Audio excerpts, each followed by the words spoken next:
да направя един видеолог на турбосетъпа на Suzuki Samurai с 1,3 литров G13 мотор, 8 клапана, 1 вал разпределителен. Оригинално е 69 коня и 103 Нм въртящ момент.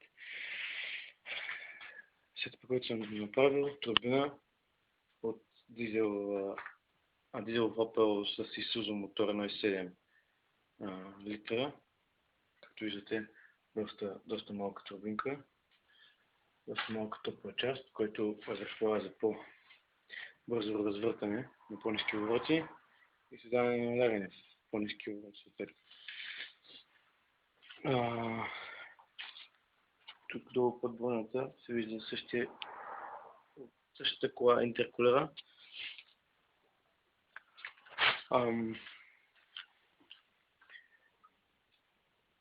Турбопътищата поради финансови причини са направени от черна ръжастваща стомана.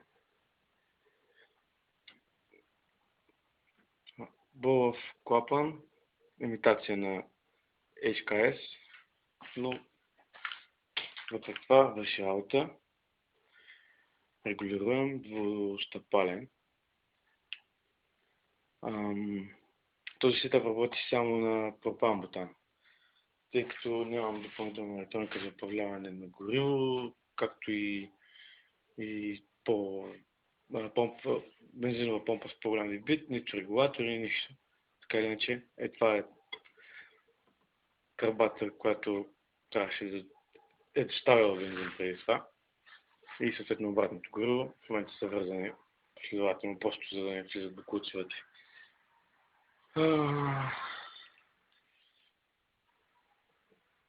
Един меркуч, който влиза в купето за налягането в стокателния колектор.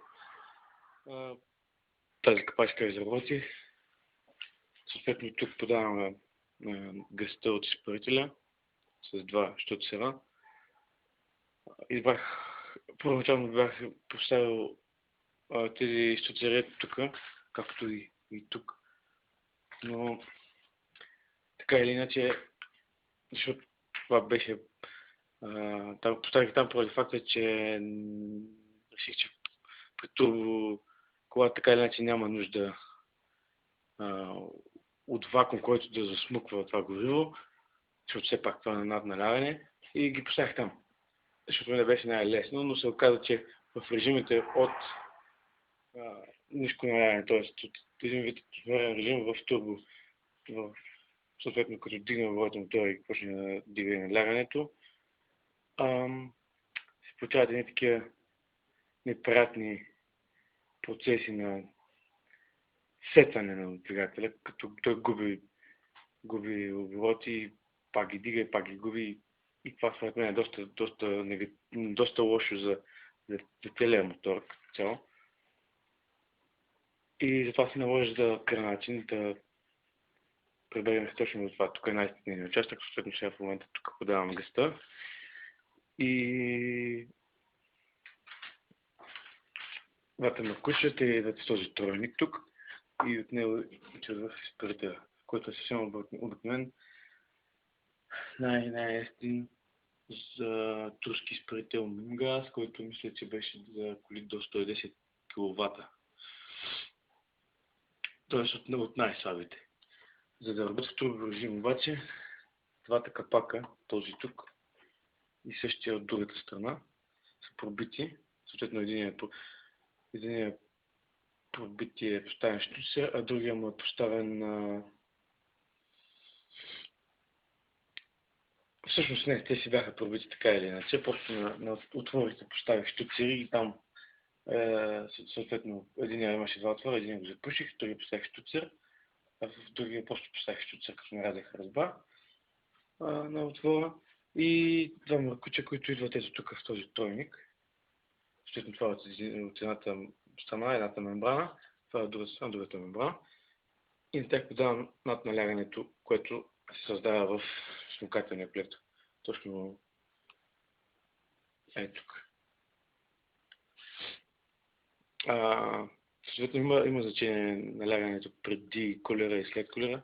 Има известен пад. Това ми беше така първоначално поради като подавах горивото тук и ми се налагаше да вземам налягане от тук, за да един вид да дигна повече налягане в изпарителя, да дава повече гориво, което да е тук винаги с малко налягане над това, което е в тук, за да може да влиза.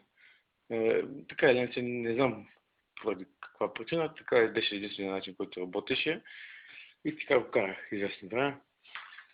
Но за сега това е най-добре в момента, който съм направил. Има си сила и в ниски, като на друга представа вече в тежкия момент доста по-голям заради налягането. Маслото да отбележа по най-простия начин с медна тръба гададжийска. Тук са направени ни преходници и изборенце.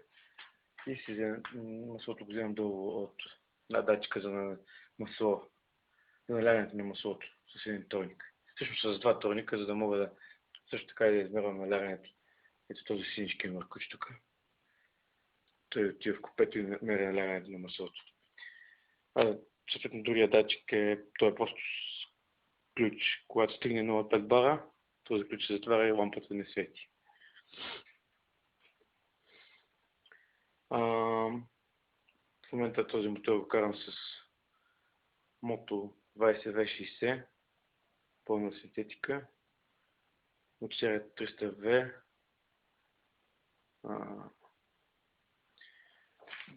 Тук да отбележа начина на запалване.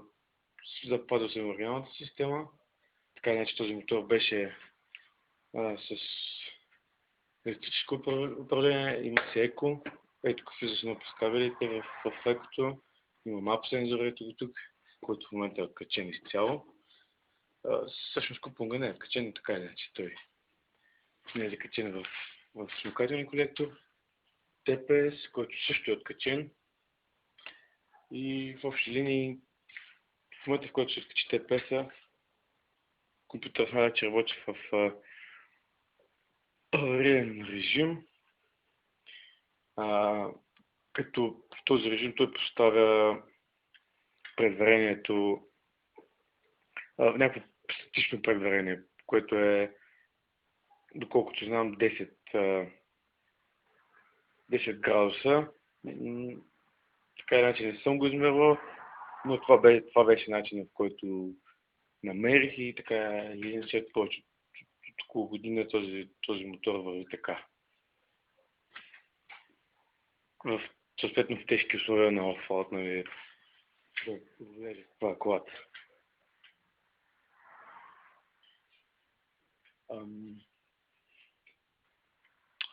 Просто се нагласих от капачката, от дистрибуторна капачка. Бърнах я на някъде. Не помня точно къде беше оригиналното положение. Това бутнах така, че да работи добре двигателя. Всичко останало е настройки на гъста. Съответно от този клапан тук, този досъл по-скоро, клапан и винта за пазния ход и съответно другия винт за обогатяване, или както и да се казва, които определят чувствеността претягане на пружинка, която пуска гъста на мембраната, всъщност на тази дясната мембрана, която е от тази страна, не от тази страна.